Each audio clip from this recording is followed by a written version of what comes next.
तर ठाकरेंचा शिवसंकल्प मेळावा हा काँग्रेसला धडा शिकवण्यासाठी आहे का, असा सवाल उदय सामंत यांनी विचारलाय। राज्यामध्ये जास्त जागा लढवण्याचा काँग्रेसचा संकल्प आहे आणि काँग्रेसनं आपणच मोठा भाऊ असल्याचं ठाकरे गटाला सांगितलंय, असंही उदय सामंत यांनी म्हटलंय। तर उदय सामंतांनी स्वतःची काळजी करावी, उदय सामंत यांच्या सल्ल्याची आम्हाला गरज नाही, असा प्रति उत्तर या ठिकाणी अंबादास दानवे यांनी दिलाय।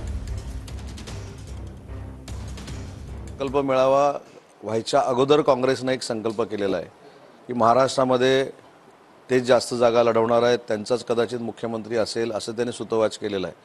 त्याच्यामुळे संकल्प मेळावा हा एकत्र लढण्यासाठी आहे की स्वतंत्र लढण्यासाठी आहे, आणि म्हणून संकल्प मेळावा हा नक्की कशासाठी आहे, काँग्रेसवर मात करण्यासाठी आहे की काँग्रेसला धडा शिकवण्यासाठी आहे, हे आज सिद्ध होईल।